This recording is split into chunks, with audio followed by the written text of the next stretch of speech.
Hey everybody, listen up. I got mega huge news. Meat Eater Live is heading back out on the road. That's right. Join me and the crew. Clay Newcomb, Cal, Yanni, Spencer's going to be there. Phil the Engineer's going to be there. Meat Eater Live headed back out. Now, when you get every ticket, okay? Every ticket you buy, you get a signed copy of our new Meat Eater Outdoor Cookbook. This tour is celebrating the release of the book. Buy a ticket, get a signed copy, Meat Eater Outdoor Cookbook, wild game recipes for the grill, smoker, camp stove, and campfire, which I'll point out is a $38 value. Here's where we're going to go.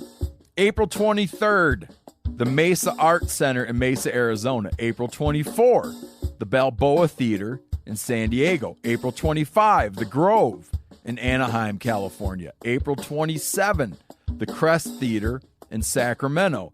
April 29, the Union in Salt Lake City. April 30, the Egyptian in Boise. May 1, the Wilma Theater in Missoula. May 2, the Bing Crosby Theater in Spokane, Washington. May 4, Revolution Hall in Portland, Oregon. And May 5, the last day of the tour, Pantages Theater in Tacoma, Washington. For tickets and more information, visit the events page at themeateater.com. Hope to see you at the show. Hey, this is Tyler Jones, and you're listening to the Element Podcast.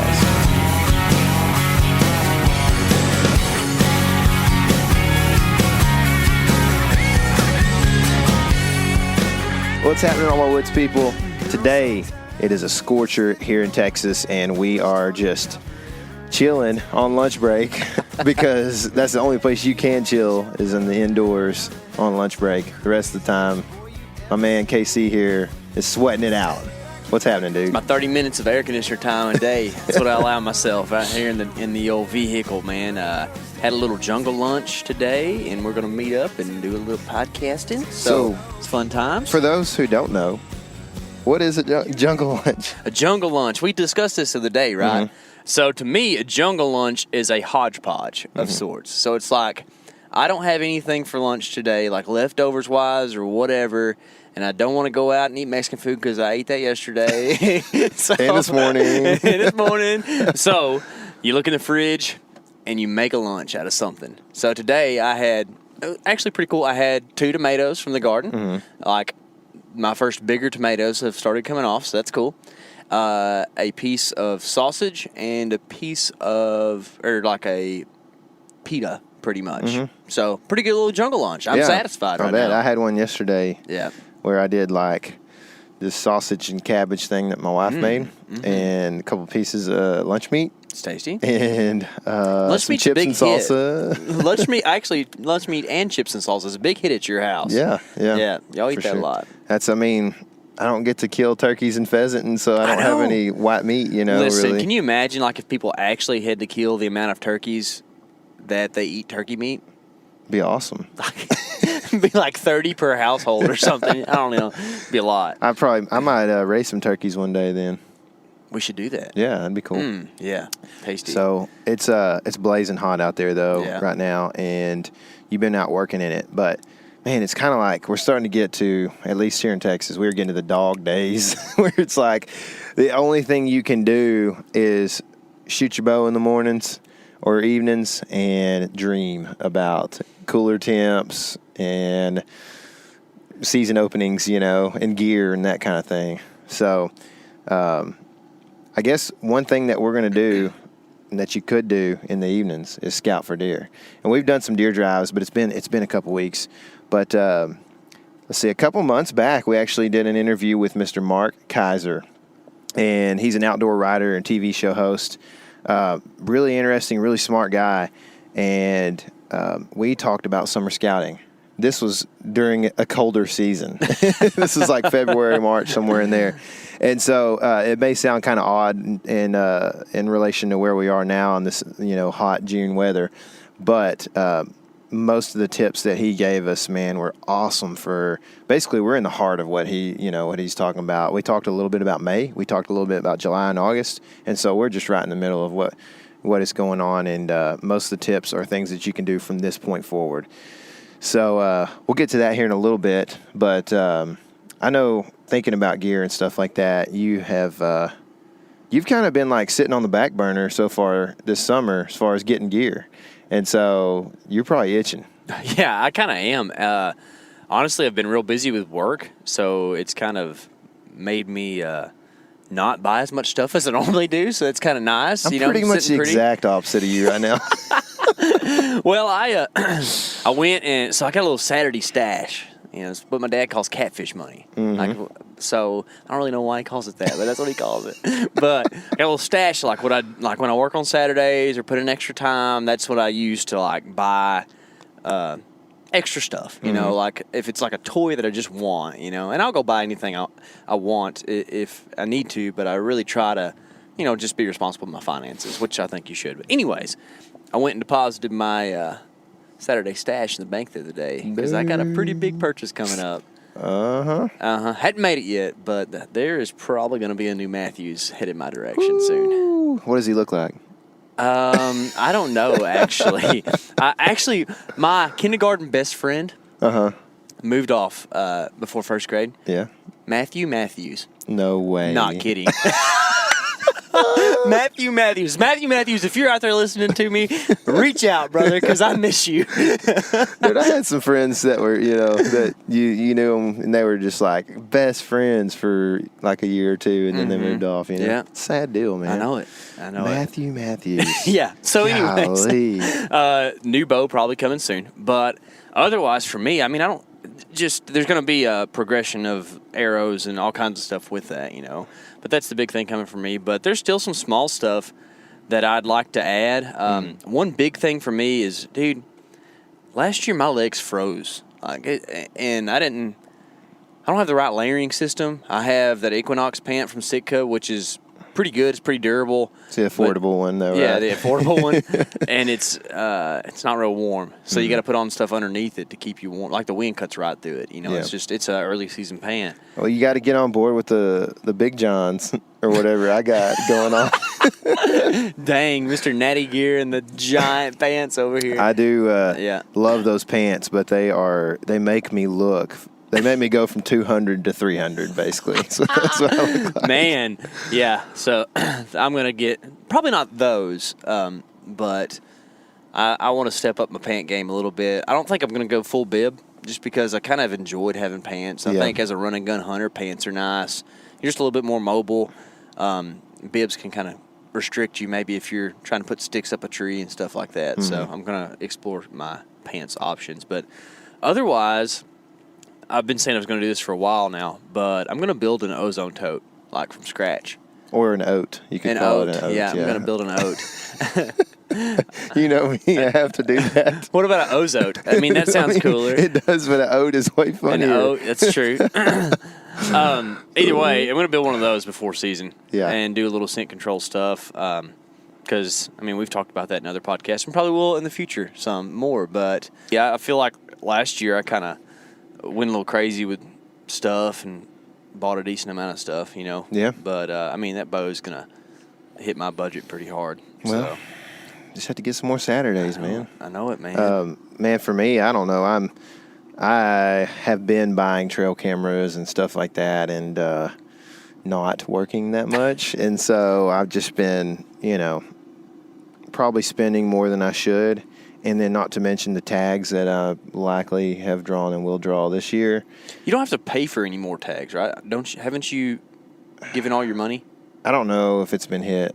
I paid for it out of a stash account, so I don't know that. Like, you got a catfish account? I haven't looked at it. If catfish means your wife doesn't know about it, then no, I don't. I don't think that's what it means. I don't know for sure. So anyway, but yeah, it's just been an expensive year already, and you can think about gas and traveling to Midwestern states and all this and that. I probably should slow down here pretty soon. But I'll tell you one thing that I would like, and I don't think you have to spend a whole lot on this, is a grunt tube. Yeah. I know that sounds absolutely ridiculous. But according to KC, I was out there with a widgeon call last year. No joke. We go to the Midwest, like the land where whitetails try to beat you up, whenever you rattle at them and stuff. And I'm like, Tyler, you got your horns in your grunt call? And he's like, I didn't want to bring my horns. I left them at home. And I'm like, okay, I have my horns in the truck. No, you didn't. Yeah, I just didn't have them in my bag. They were in East Texas. No, they weren't. Dude. They go with me everywhere. I don't know. They go in my tote. I feel like you'd lost them at that moment. I had them. I just didn't have them in the stand with us. Bring them with us. Anyway, when that buck came in, I had no calls.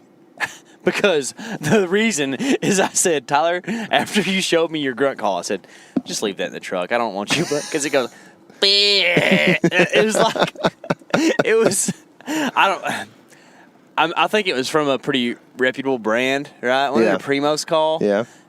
Maybe yours is messed up or something. Well, I got it working better later in the, did the you? year. Yeah. Okay. I did. I was trying to figure that one out. It's kind of got a little pressure that you have to put onto it with your teeth and everything. Well, it's cool because it's real small. Yeah. Right? That's one reason I loved it. It's lightweight, small. It doesn't I feel like when I could wear it and not worry about my bowstring, like smoking it, you know.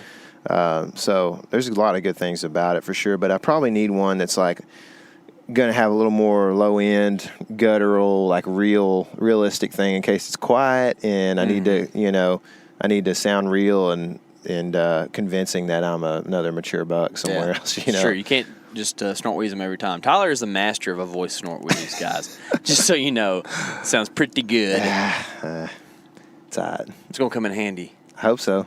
Oh, I can't wait. I'm pumped. I'm so hyped. Hey, I talked to Richard yesterday. He snort wheezed a buck in last year, and he was telling me all about it. It's That's pretty cool. Yep. So, anyway, well, I think, man, we could sit here and talk all day, but you got to get back to the heat, and I have got to get ready for a gig tonight. So I think we should get Mark's interview queued up here and get going on it. What do you think? Sounds good. All right, so on the phone right now, we have outdoor writer and TV host Mark Kayser. What's happening up there, Mark?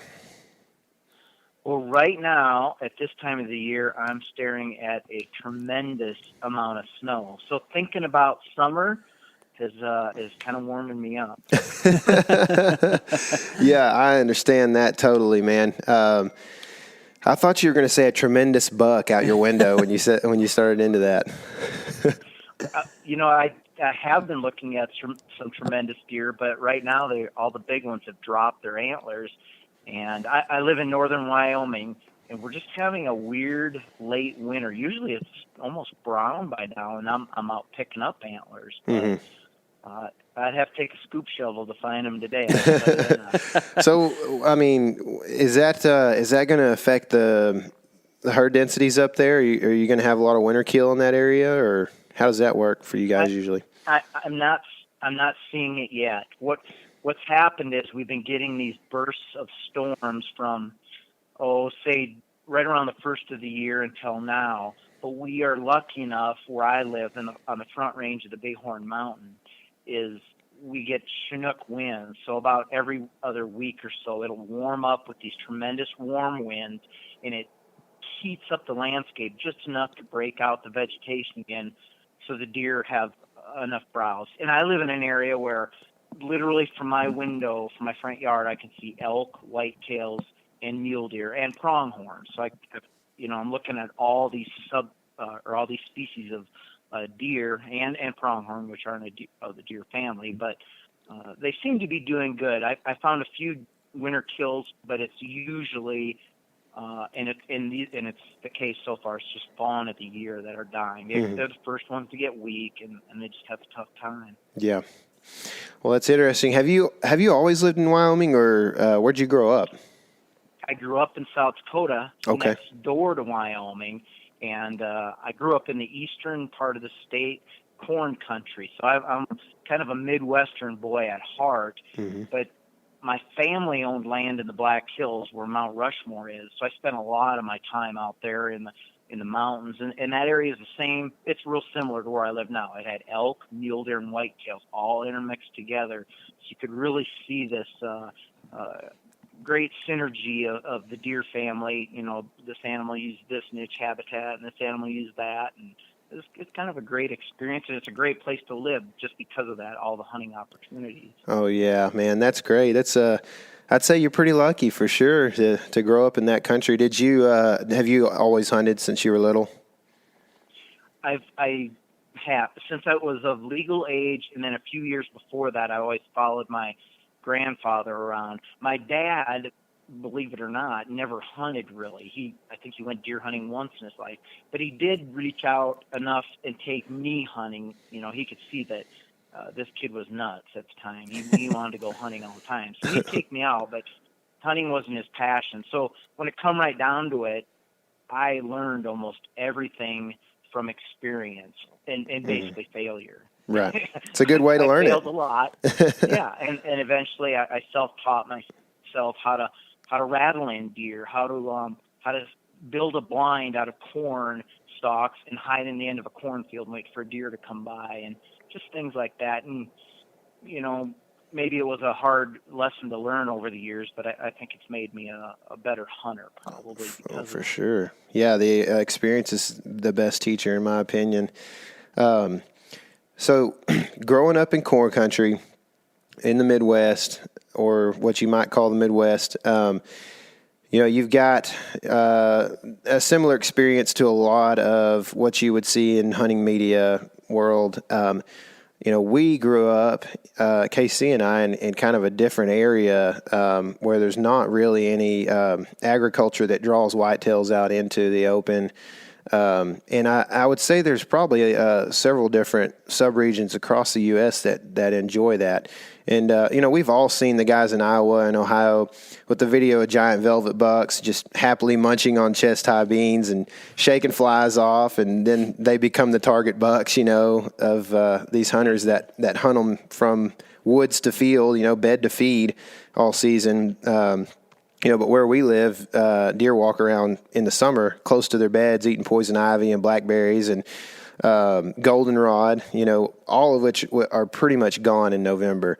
So just can you tell me and give me a synopsis, why should I be out scouting for deer in July or in the summertime, essentially? Well, you kind of hit it on, the nail on the head there. Depending on where you live, the food is the big attraction in the summer. Bucks are pounding food sources because they know, they don't, I'm sure they don't realize it, but their body tells them they've got to put on as many pounds as possible between now, summer, and fall to get ready for the rut and winter. And even southern deer, the climate may be better, but those deer still know they've got to feed. So summertime, everything's blossoming. Now, you're right. What you see on TV isn't always the real world for all of us. We all don't have a $80,000 John Deere tractor and can put in acres and acres of food plots. But there are specific little niche habitats that produce food, just like you mentioned. You may not have a soybean field or a clover field that you've been able to manicure and tailor to what you want for a hunting plot, but you might have some different browse in your area that is blossoming at a certain time of the year that the bucks are going to. And I saw that in the Black Hills a lot. The deer, there was no agriculture in the high country of the Black Hills in the summer, but those whitetail bucks were still banded up in bachelor groups, and they were going to these little meadows. And there they would find native wild clovers to nip at and other different browse species that were definitely blossoming at that time of the year.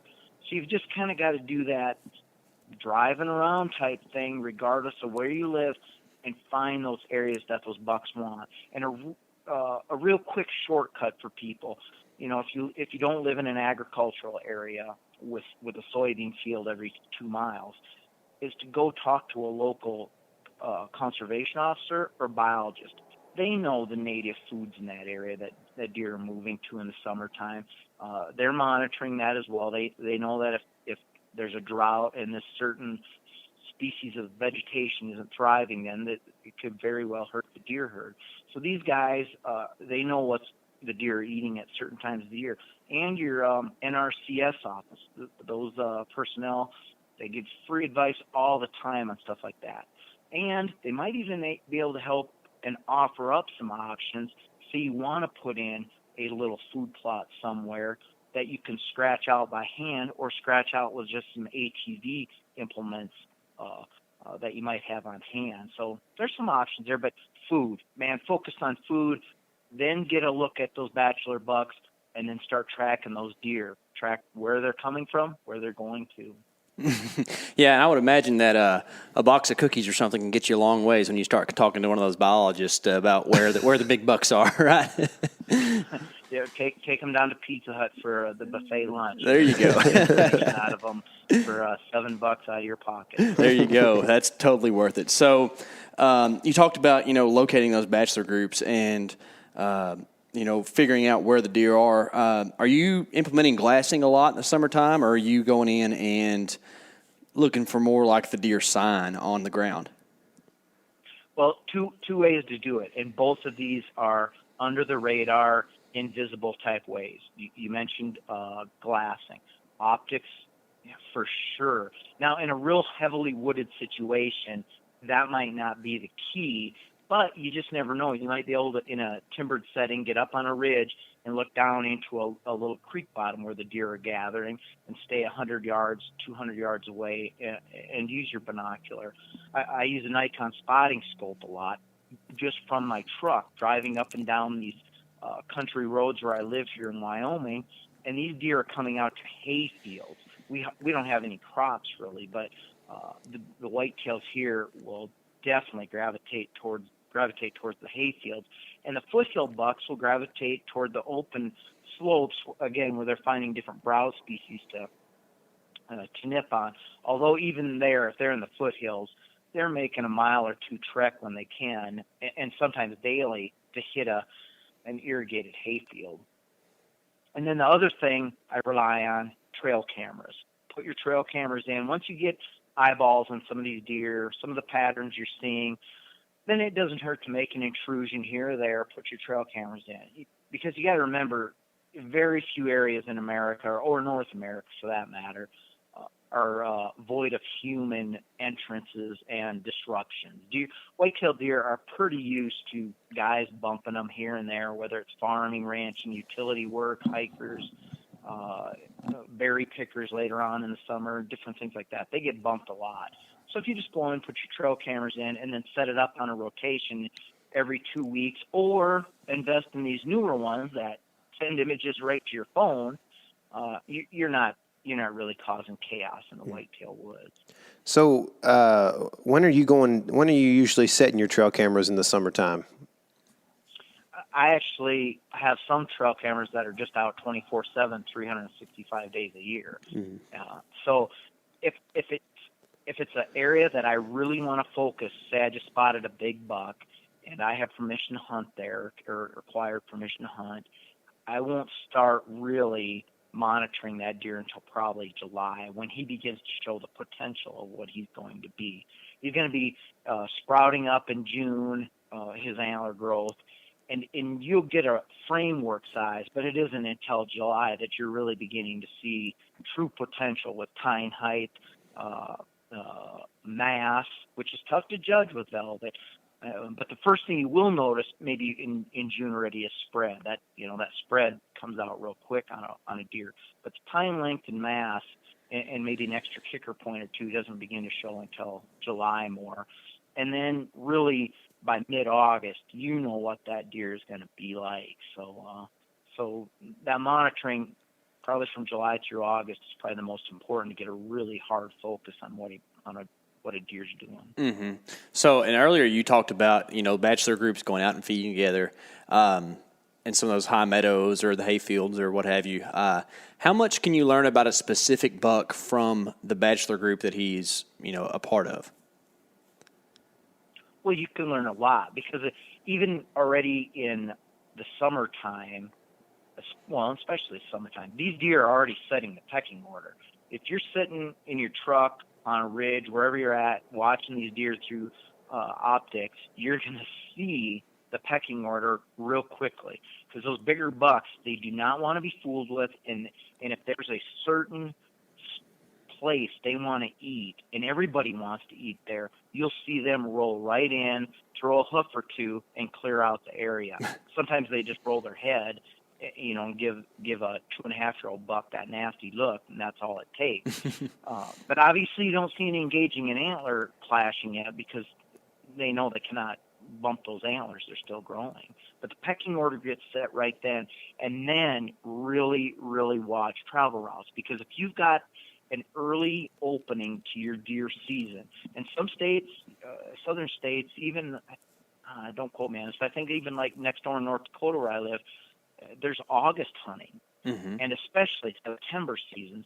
And those summer patterns will stay together oftentimes all the way into October, until right after the horns, the velvet's gone and the testosterone really begins to surge. So you might get a jump on a good early season archery hunt by watching that summer pattern. Yeah, for sure. Something that I wanted to ask you about that, and it's something that I've done, but I'm not sure if it's correct, is, I run trail cameras in the summertime, and you pick up these deer in these bachelor groups.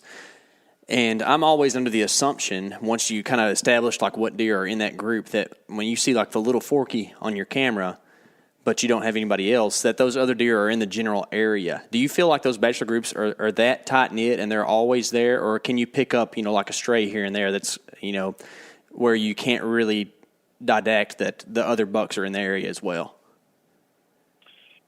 Generally speaking, the bachelor groups, if there's no disruptions, you're going to see the majority of the deer come out on those groups.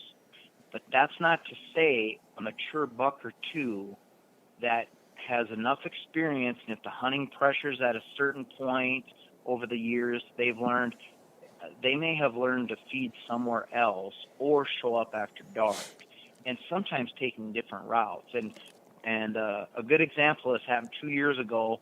My buddy and I were hunting in Kansas, and it's my favorite place to hunt. He sends me trail camera images all summer long of what's going on down there. He killed, and I almost did, but I gave him my stand for the night, a buck that grossed nearly 190 points. And that deer never showed up on one summer trail camera, and that deer never showed up on one fall trail camera.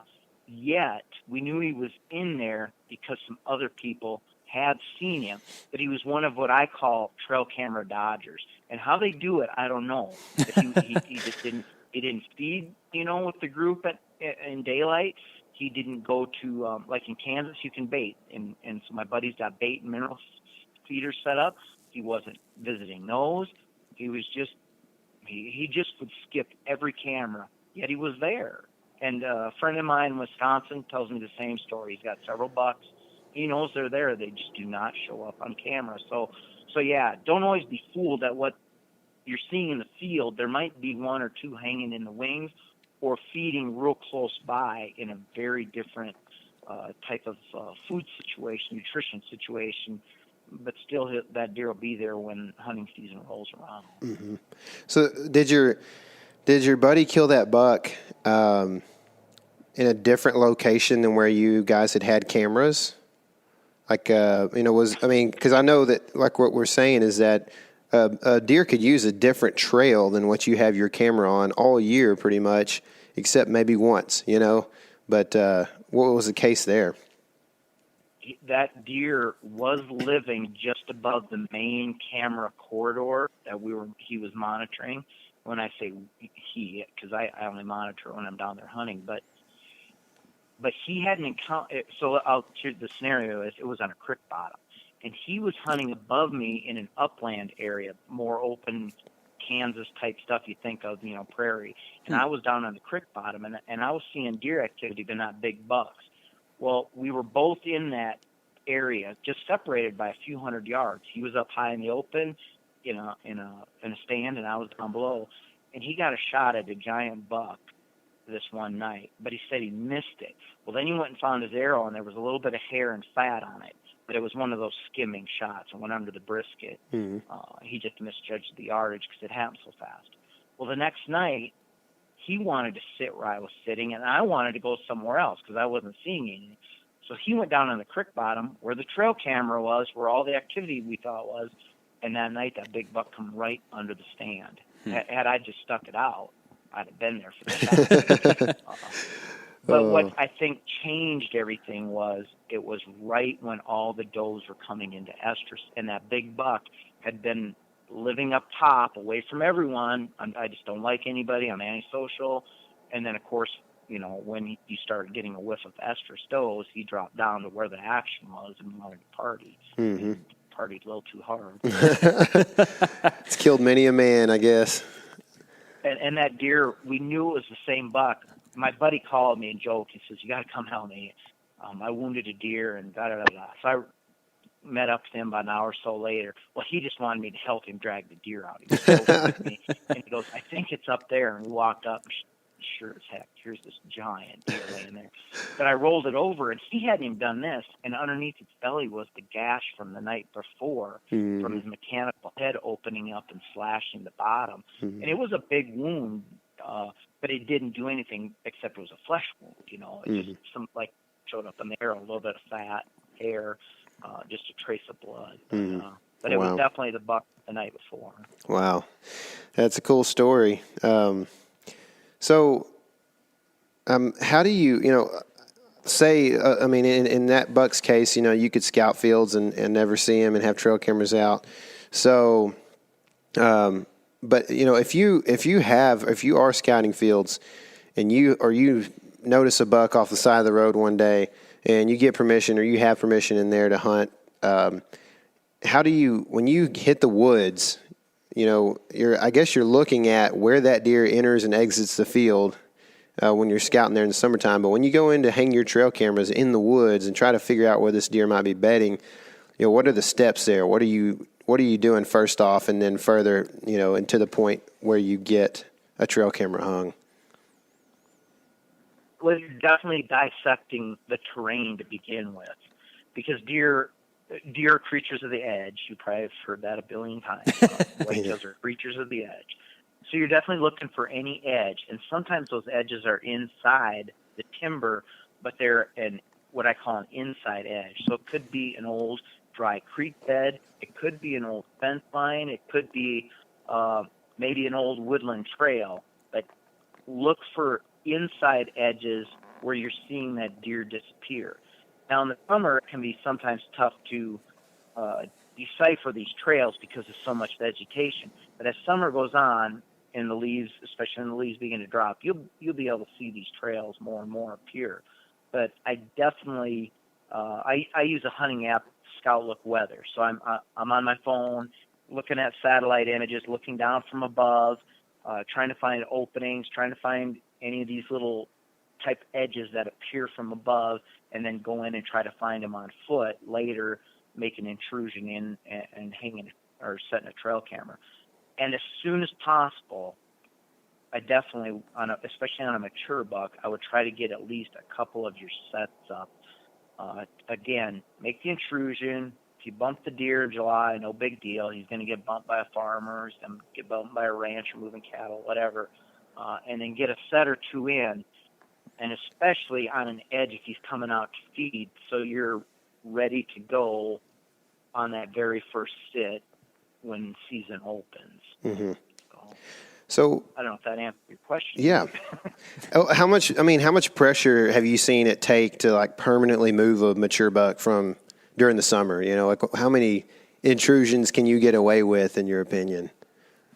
Well, I think you can go in. Here's one way to do it. If there's activity there, and generally there's some type of farming, there's some type of ranching activity, it's kind of mimic or mirror what's going on in the real world, because these deer get used to it. They hear every truck that drives down that field edge, every tractor that passes, every time there's a utility guy checking utility lines or a roll water guy. They know all these things. If you can mimic a pattern, or even better yet, you can begin to establish your own pattern.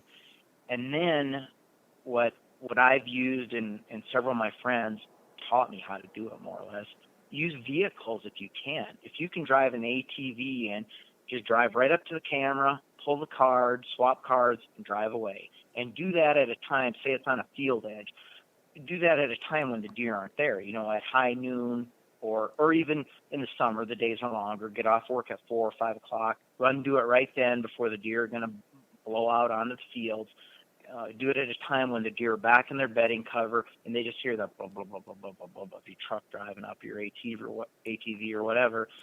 You do your little thing and get out of there. So set up a pattern. Follow what's going on. Set up a pattern. Make your own pattern. But sometimes vehicles can be the best way in and out because they're used to stuff going on around them. Some of these deer, live right beside a major highway. Mm-hmm. So we do a lot of hunting on public land down here. We don't have a ton of it, but we make use of what we got. And pretty much the only thing that goes on these lands are hunting activities. There's not really any agriculture around, and there's no four-wheeler trails or anything like that around. So whenever we're going in and making intrusions, it's pretty much it's deer. I would imagine understand that it's hunting of some sort. And if it's summer and you're going in to hang a trail camera or to hang a set or something like that, would you rather a deer be bumped out of an area by smelling you or by physically seeing you? Which one's going to do more damage? Boy, I think that's a 50-50 deal. Yeah. That kind of depends on the deer's personality, whether if he's really spooked by the sound or by the sight or smell of a person. Mm-hmm. So, if it was me, I would almost rather bump a deer by sight. Yeah. Because because then he knows exactly what's going on. He's watching you. He sees what's up. By smelling you, he's making his own assumption. Am I about to get pounced on? Because you've seen deer in a bed, and you'll be walking through the woods, and you see them up above you on a ridge line, maybe bedded. They'll sit and watch you, and a lot of times they let you walk right by and pass by you. Mm-hmm.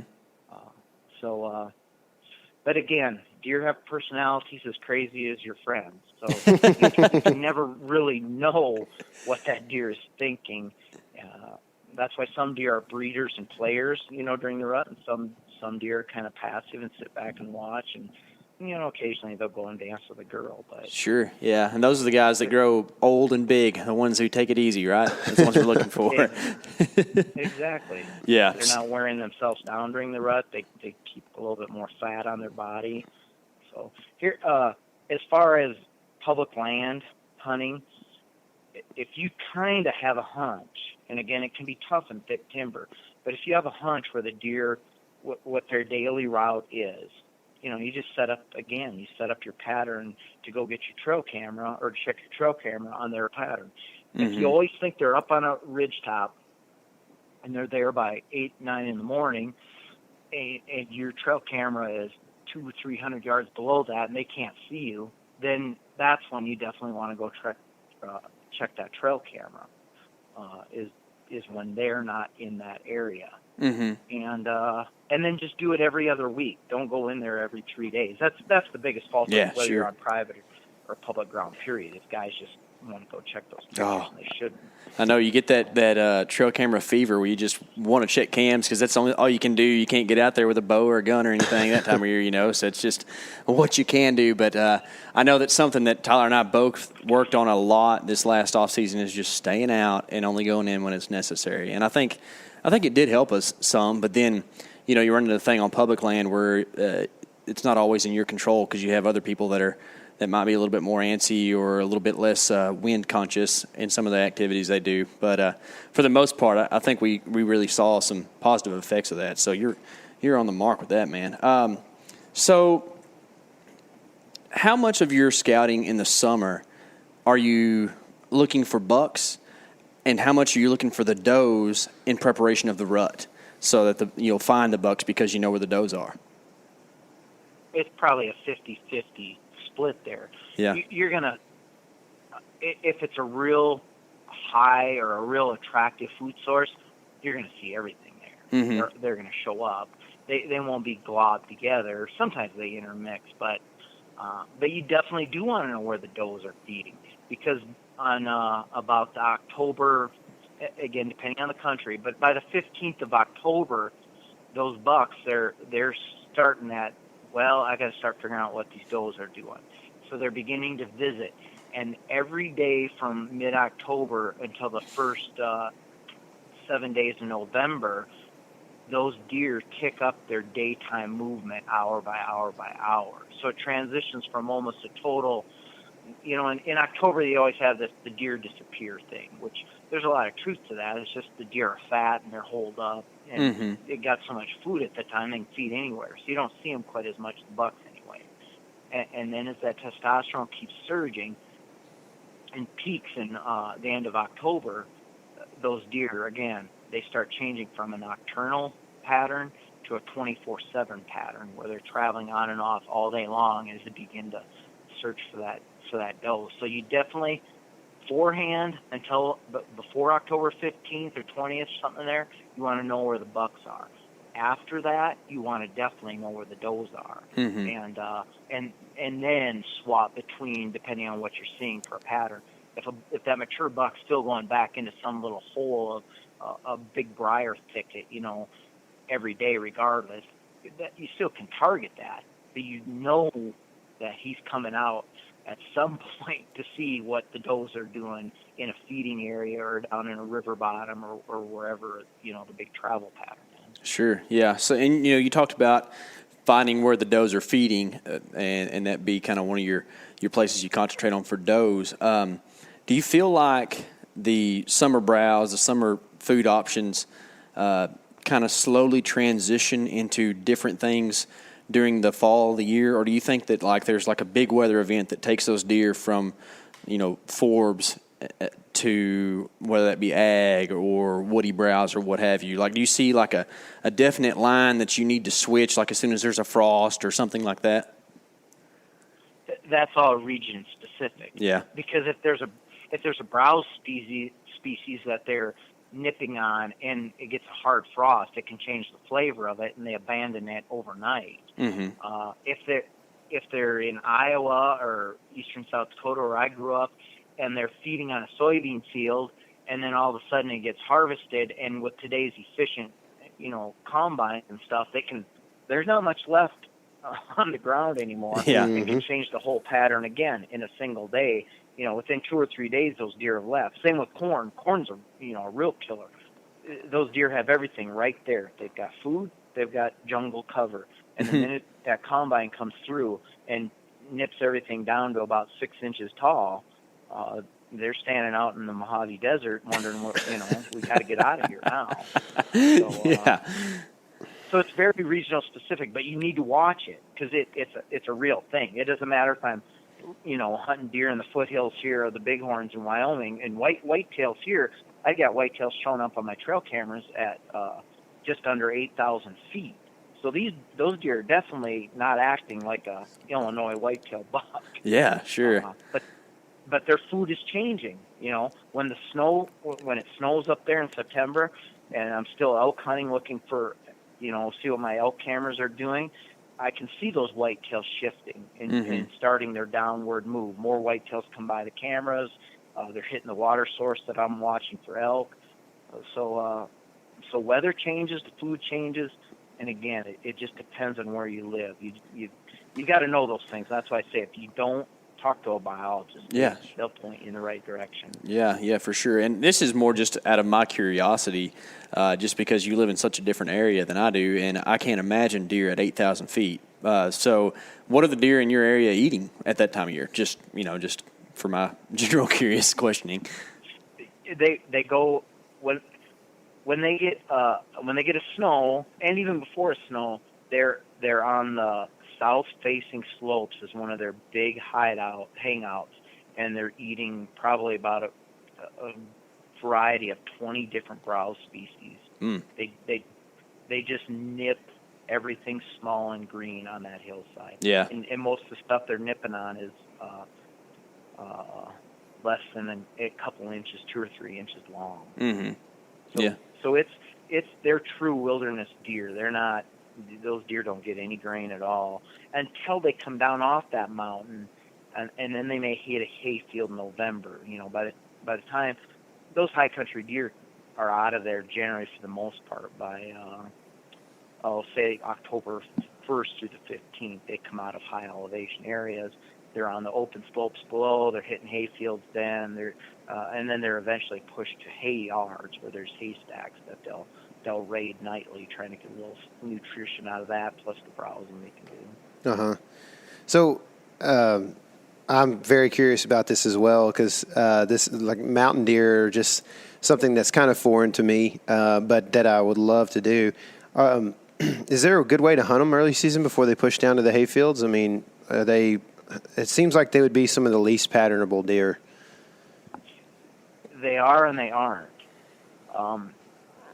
They're very hard to pattern if you just walk into a spot and think you're going to hunt it. But if you spend some time there, like one of the areas I'm real familiar with where I elk hunt, and I've patterned these whitetails. I know exactly where they bed. They come off a big south-facing slope, and they winter there because I pick up their sheds when I'm elk hunting, and they go right up into this north-facing dark timber, and that's where they bed at. So you'd want to be in the transition zones, and believe it or not, it's just like any whitetail. They follow trails religiously, and you can sit, and I've watched them when I'm waiting for elk to come out. They come out right on the same trails. They use a heavily used trail. They go into dark timber just like they would in Illinois. They'll go to a wood lot for the day, and then they'll come out to that open edge and feed. So it's just learning it. It's a different environment, but it's the same basic whitetail pattern and characteristic. Mm-hmm. Sure, yeah. That's kind of the cool thing about them is they're so different in all these different regions they can survive in our country, but they're still whitetail, and they still kind of all do some of the same things if you can kind of put the puzzle pieces together. So something that's really puzzled us in the past is a whitetail's use of water. How much does your scouting revolve around water in the hot summer, or does it matter as much then, or does it matter more, once brownup starts? That's regional specific too. It depends on how much water's in the area. Mm-hmm. I focus on water a lot because especially here in the arid West, it may not look like it. You get up in the mountains and there's more water, but say you're hunting a foothills buck or a whitetail that's living in a sagebrush type environment, and they do that. They live in these dry creek beds and stuff. They'll go to any seep or spring or water tank and water up. So again, if you're living in an area like Minnesota with 10,000 lakes, anyway, it might be hard to pattern a deer on water. Mm-hmm. But if you're living in an area, say Oklahoma, western Oklahoma, parts of Texas, obviously, where water is kind of a commodity, a precious commodity there, then watching a livestock tank with a trail camera might be a good idea. And the other thing that I've learned over the years, and I'm very familiar with this, is you want to keep an eye on water. And it doesn't matter anywhere from Texas up through into the southern Canadian prairie provinces, because in August is when you'll start to see any EHD, epizootic hemorrhagic disease, deer show up. And it's in where I live, it's probably about every 3 to 6 years, you definitely have a whitetail blowout from it where it just knocks out 20, 30, 40, 50% of the herd overnight. And that's usually that late August, September time period is when those whitetails will start showing up. And they almost always die near water because of the fever, internal bleeding, hemorrhagic, they're hemorrhaging internally. So they're trying to get to water to cool down and replenish their blood supply. Yeah, that's something that, as far as I know, we haven't dealt with here in our home areas, but I know I have friends, and I know Tyler and them have dealt with it some places that they've hunted, and it's crazy the fact that, like, nature can take that much of a toll on itself. It's not really something that we do, I guess, in a direct manner. I guess it's debated on if EHD has been spread by humans or whatever else could have done it. But it's just crazy to think that something so natural can kill deer that way and just have such a great impact on your herd. It's just loving deer as much as I'm sure you do and we do as well. It's just hard to see kill-off events like that happen. Yeah, it's a tragedy, especially if you manage deer. Now, if you're a public land hunter, obviously you're bummed. But say you're, Lee Lakosky or somebody who's put in tens of thousands of dollars, millions of dollars into some of their hunting properties, and you go out to go hunting, and here you find 7 big deer over 160 dead. that's heartbreaking. Mm-hmm. Yeah, man. And those guys, a lot of those guys, I know, some of those TV hunters, they cherish what they do. They really put their heart and soul into growing big deer, and an EHD breakout can be hard. Fortunately, it doesn't affect too much of the country. It's more prevalent north of Kansas in the Great Plains, and then, like I said, in the western states, Montana, eastern Wyoming, eastern Montana, South Dakota, western South Dakota, western North Dakota, down into Nebraska and Kansas, a little bit in Illinois, Iowa. That's kind of the heart of it, where they die. I've seen other studies, like north of the northern half of Pennsylvania and into Maine, it doesn't occur. South Texas, it doesn't occur. Those deer have a resilience to it, from some of the research I've seen. But I know in South Dakota, growing up in South Dakota, it's every year. You're gonna find a dead deer from epizootic hemorrhagic disease, whether you want to or not.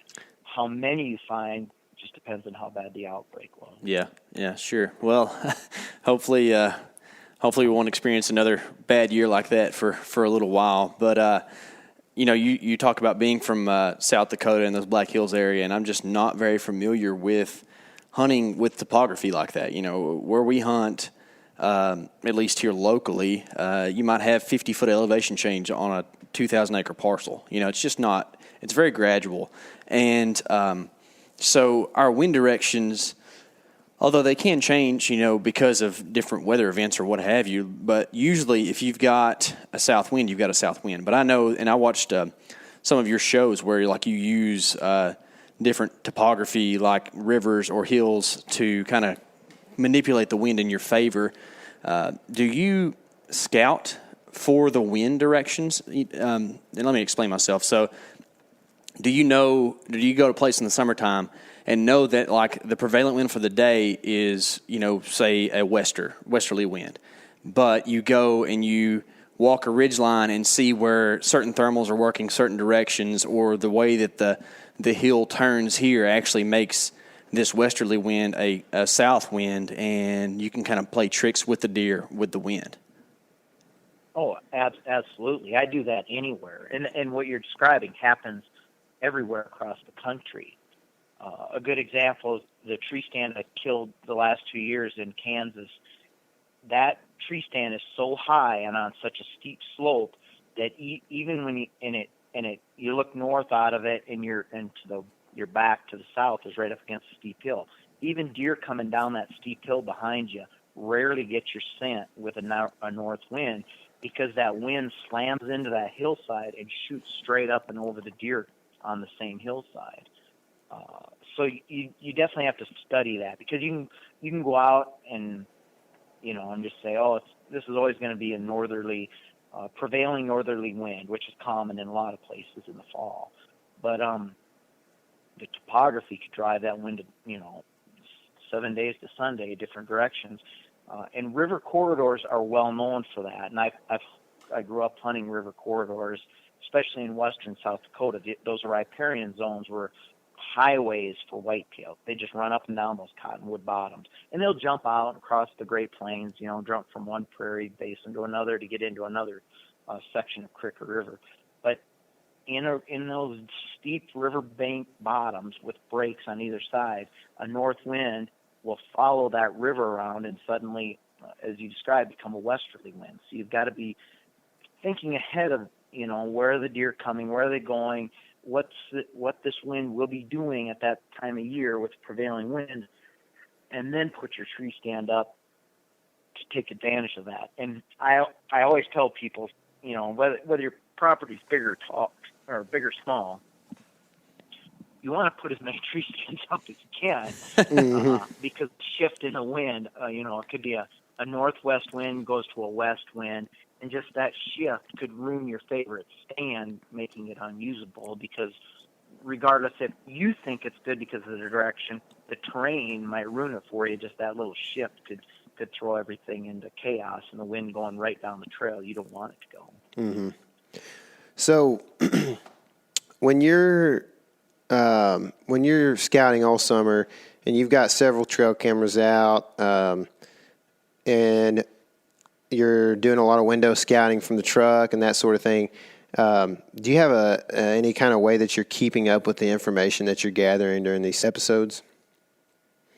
Well, on trail camera images, I file everything in yearly files. So I just don't dump them into one big lump. I break them down by what year you're looking at the deer. And then, I mentioned this before, I use a hunting app called Scout Look Weather. And you can note right on your Google Earth map. It allows you to do hunting notes on that.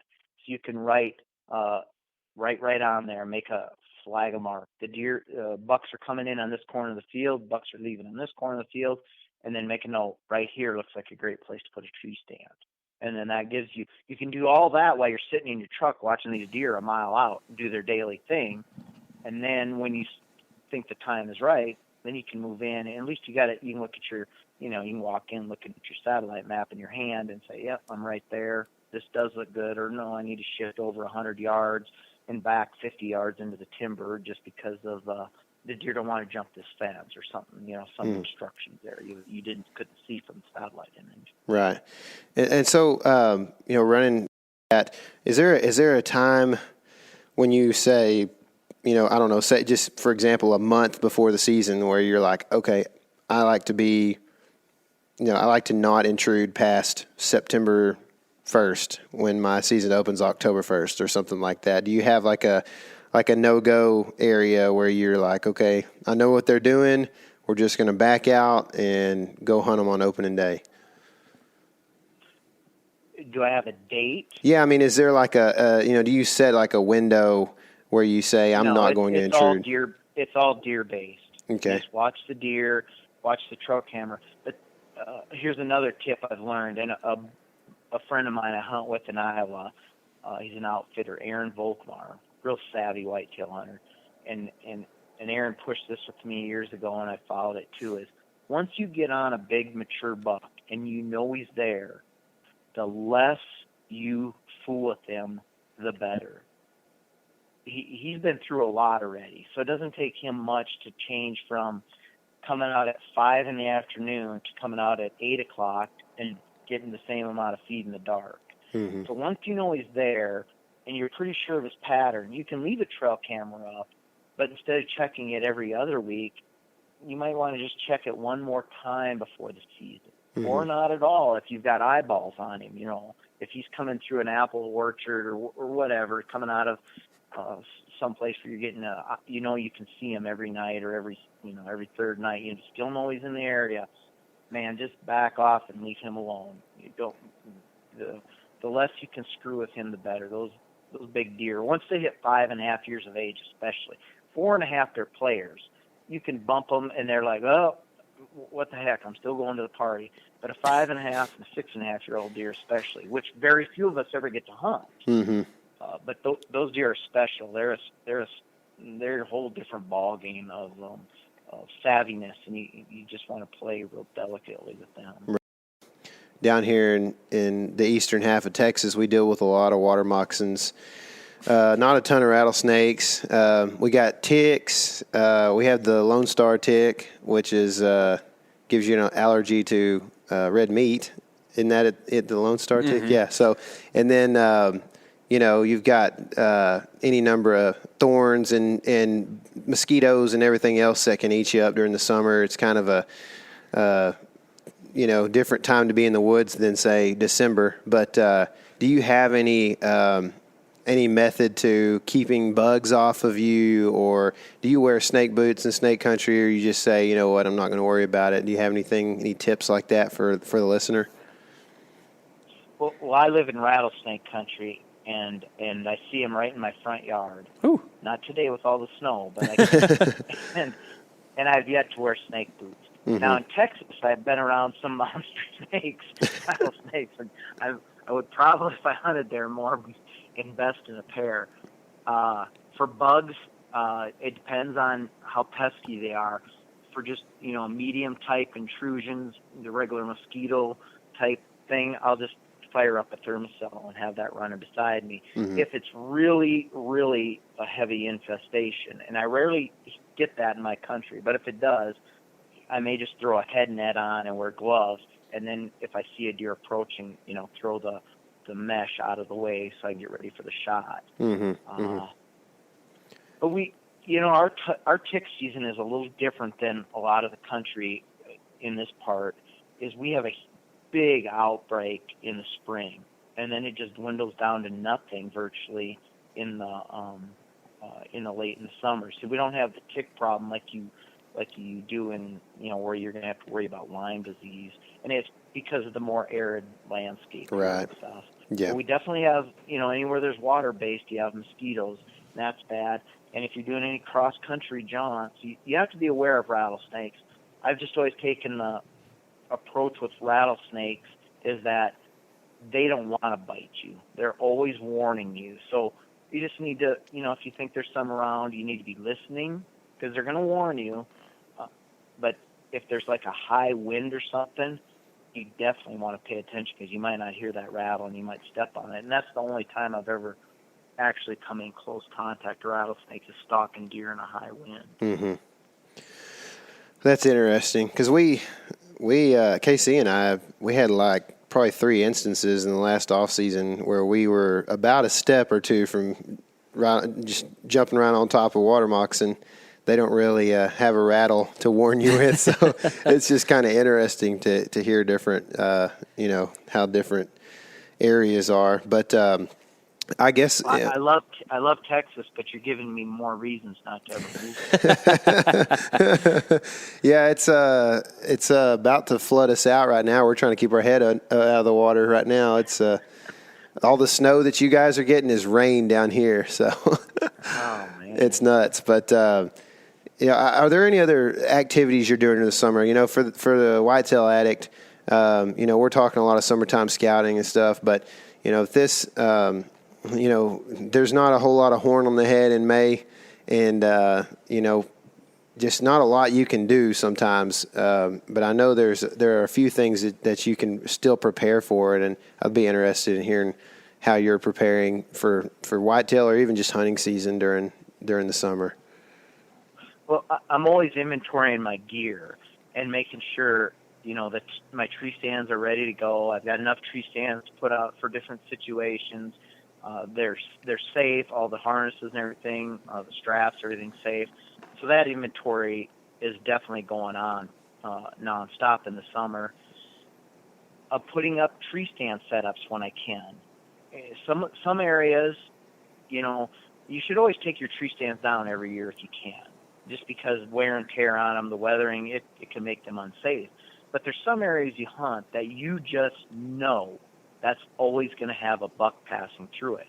So, come July, late July, or sometime in August, doesn't hurt to slip in, use a weekend or a morning, for that matter, and go in and get a tree stand set up, trim out some of the shooting lanes. You'll never see more obstructions than you will in summertime. So you can clear those shooting lanes perfectly, except don't get too carried away up where your tree stand is. You want to leave enough foliage up there because it's going to drop.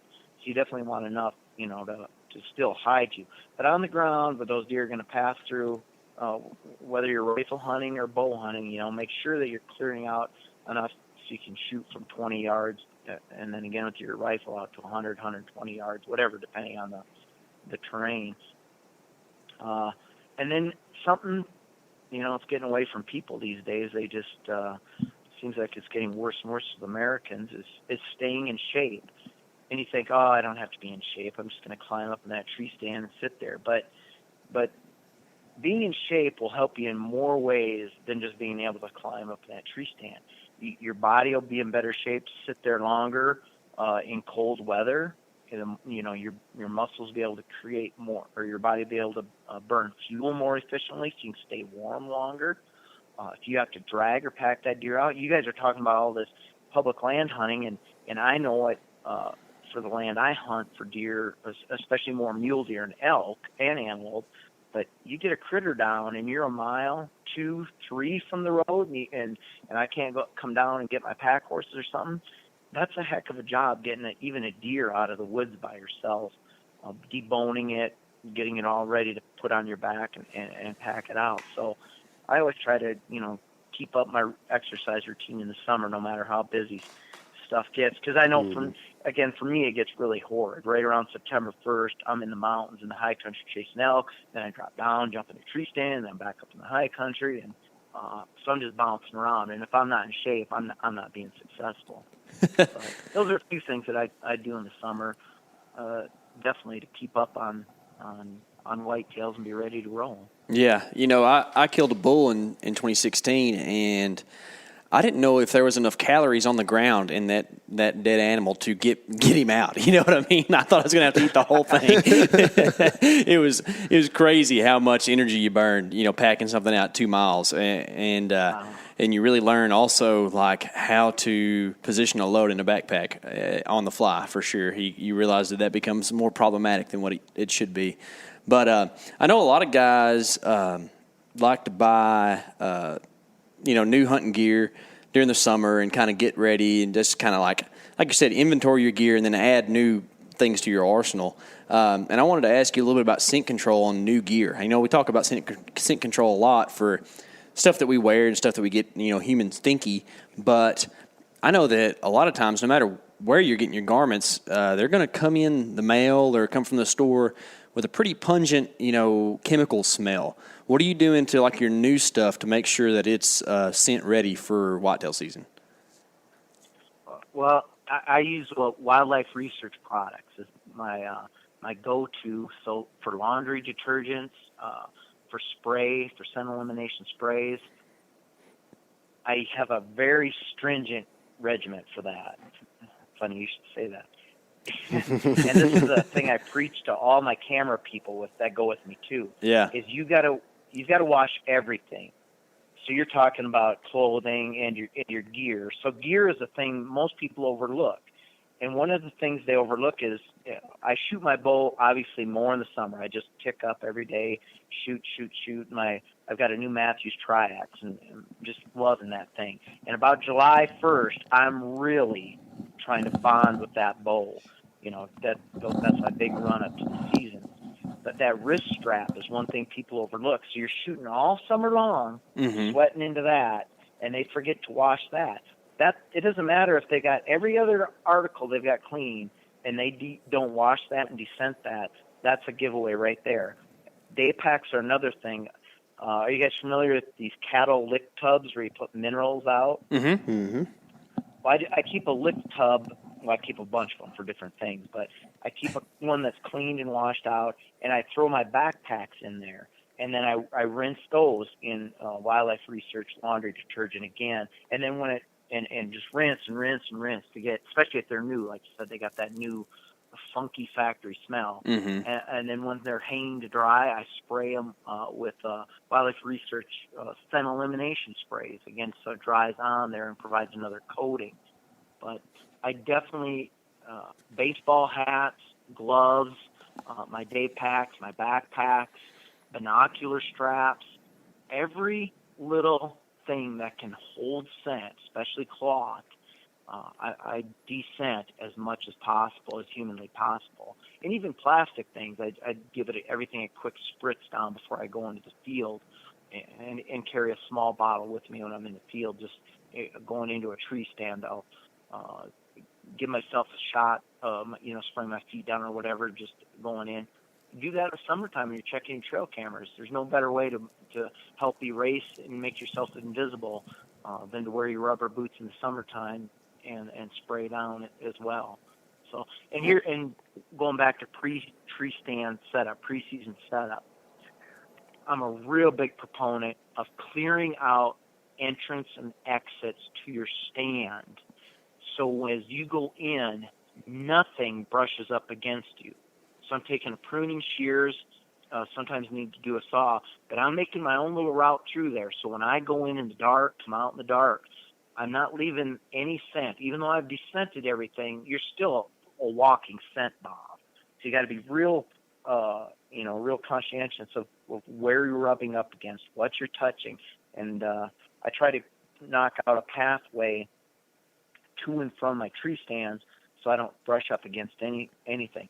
And I like to carry a decoy in the fall too, a lot of times, and that helps those decoys, if you've ever carried one, you know they're hollow and they bang up against brush. Mm-hmm. So by getting rid of all that brush, it makes your in and out a lot more silent too. Yeah, that's a good tip, man. I've heard of people going in with a rake or something and pulling leaves back, but I've never thought about the whole like actually clearing a physical path, of things you brush on. That's pretty cool. I might have to try a little bit of that where it's at least legal. Some of our public land stuff, they don't really let us do a lot of habitat manipulation, but you might be able to get away with a little something. And another thing you'll learn from that is you open up a path through the nastiest hole there.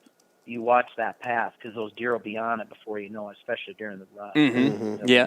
I was kind of wondering that too. Like you might kind of make a self-fulfilling prophecy by doing that, where you just it leads a deer right to the bottom of your stand just because you make the one path through something. and it will. And that's why, again, be scent careful. Try to eliminate as much as you want. Make your noise, reduce your noise, all that. If the deer follow you in there, so be it. You get an 8-yard shot instead of a 28-yard shot. Yeah. And the closer the better, man. It's I missed at 31 about 2 years ago, so there's no really guarantees. So after watching some of your stuff and reading some of your articles, I know that calling is a big deal for you, and it seems to be that you're pretty good at it because I saw you kill a really great buck, I think in South Dakota, that you rattled in. And I just kind of wanted to pick your brain a little bit about rattling and calling in general. So that's kind of one of my, I guess what I'm really curious about this whole off season is I want to learn more about rattling. And I know we come from the state of Texas where rattling is like kind of where it came from, but it's a little different up where we are at. We don't have that high deer density where you have a ton of bucks running around going crazy. But I really want to ask you, when's the right time to start rattling? Like, is it like during the rut, or is it earlier than that? I think you have the best chance of killing a good deer. Maybe not the king of the hill there, a 5 or 6 year old deer, but a 4-year-old and especially a 3-year-old in the pre-rut, and that would be from my experience October 20th through about November 5th to 7th is the best time to rattle, where you're going to get the highest reaction. Mm-hmm. You can rattle a deer in right after they strip their velvet, just with some little clatter, not a hard fight, but just like sparring noise, depending on where you're at. So that'd be September into the first weeks of October. The real good fighting comes in, like I said, around the 20th of October to Halloween or the next week into November. And then after that, you can rattle in a deer, but what happens is once all the does come into estrus, and in most places the buck-to-doe ratio is off balance, so bucks usually have more than enough female company to keep them busy, the rattling success starts to drop after about the 10th to 15th of November. But you still can rattle one in. I keep rattling the entire month of November just out of hopes, and even though my success is down a little bit, I still rattle them in. And I've rattled them in December in the pre or the post rut, but that's just personality, luck of the draw. Is there an estrus doe, when it came into heat?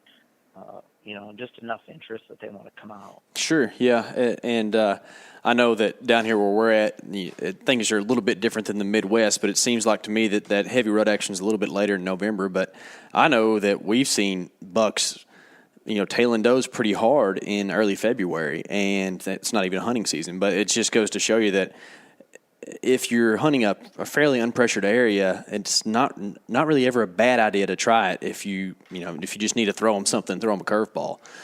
Do you feel that it's better to rattle from the ground, or do you like rattling from a tree stand? I have. This is my opinion, but I have much higher success on the ground, except when I'm in more rolling terrain. And I've always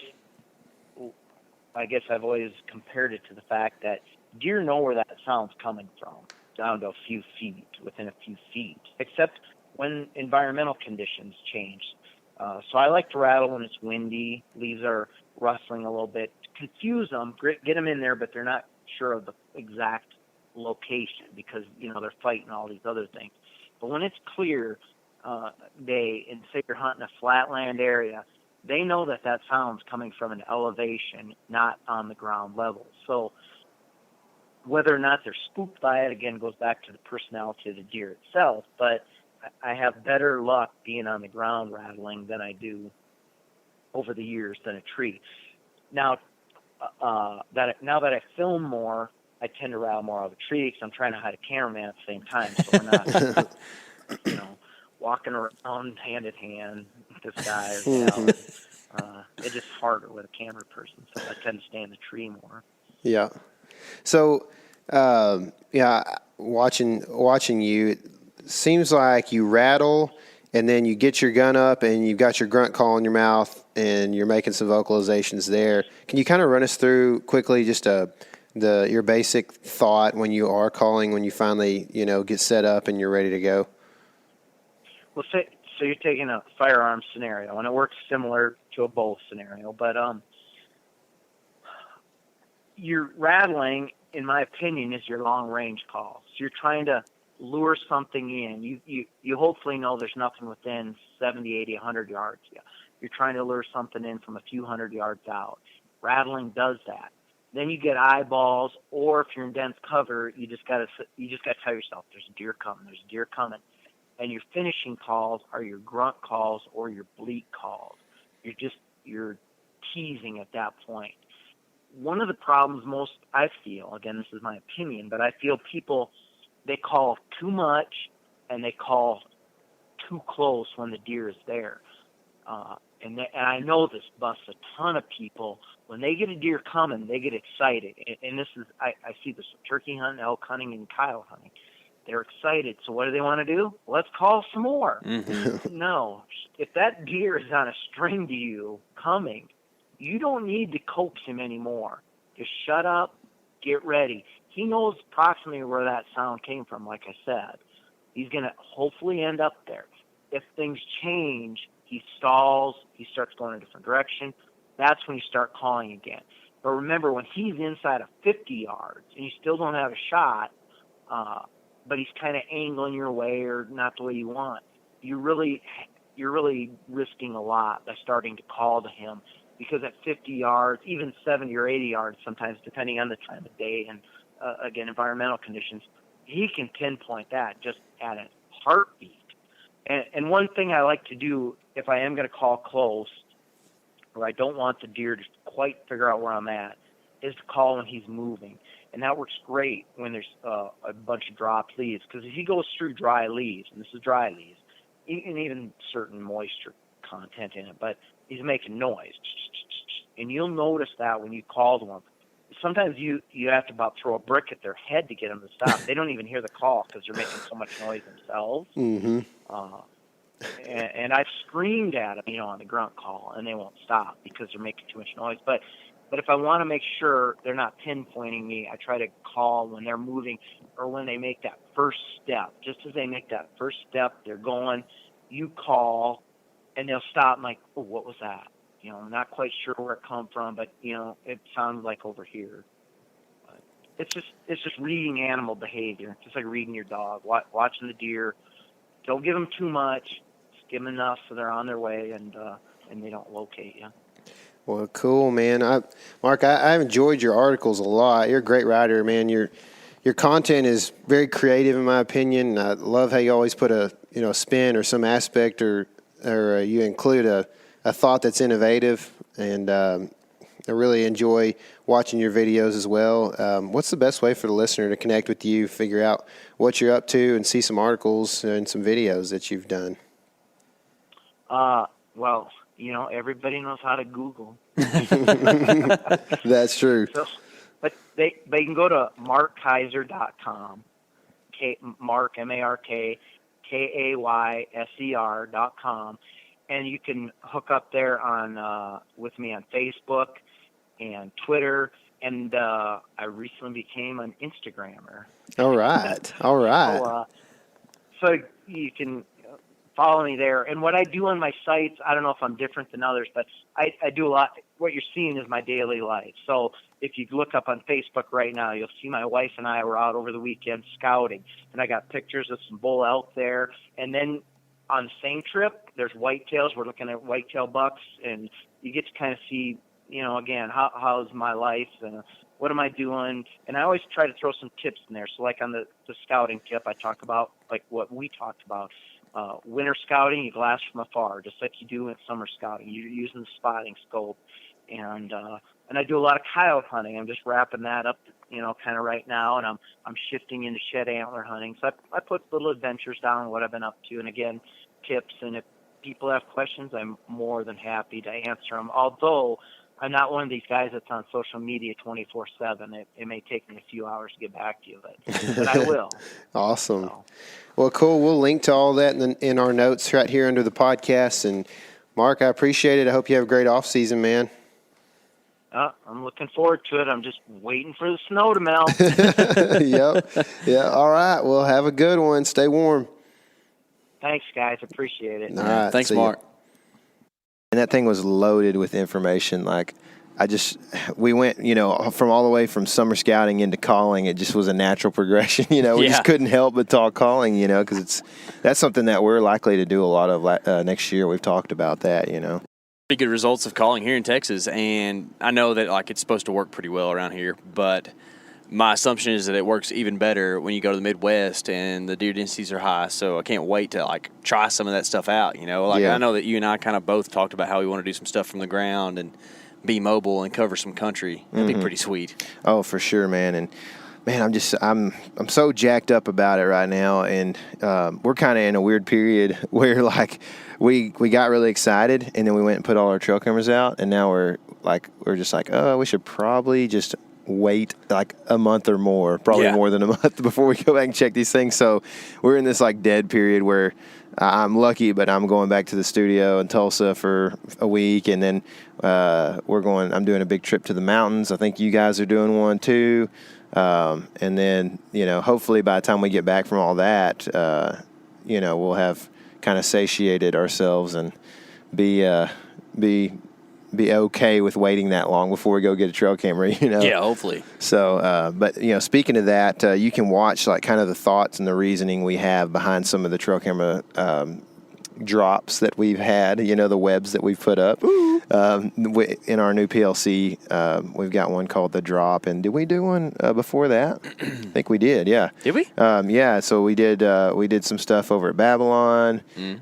We've done some stuff in a few different of the areas that you may have heard us talk about. So the last two PLCs within the last couple weeks or so, check those out. Just see what you think. Maybe send us a comment because we love that, or hit the thumbs up. That'd be great too.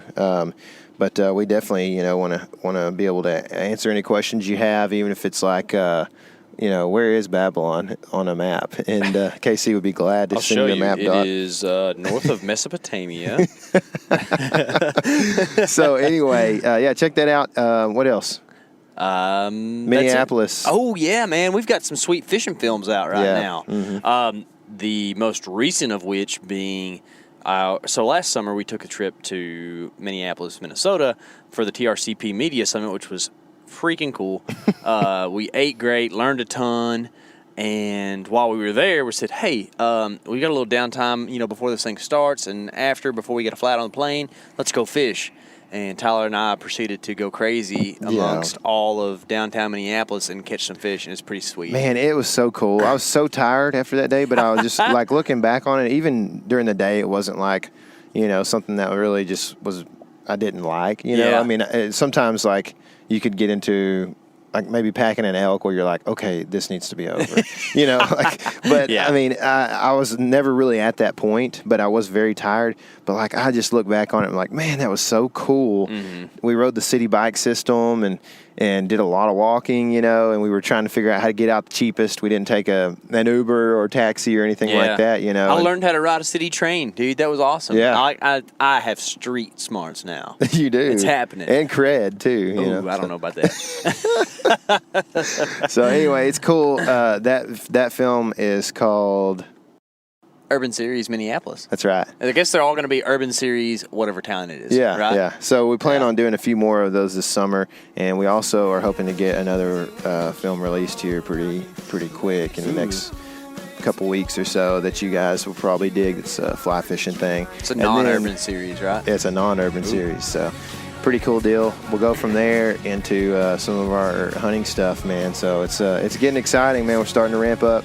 Hope you guys are trying to get out during the cool of the day and just enjoy the outdoors, enjoy shooting your bow, enjoy shooting your gun, sighting it in, and just all the little things that we've been talking about here that we're excited about. I hope you guys are enjoying that kind of stuff too. So until next time, God bless, and remember, this is your element. Living it.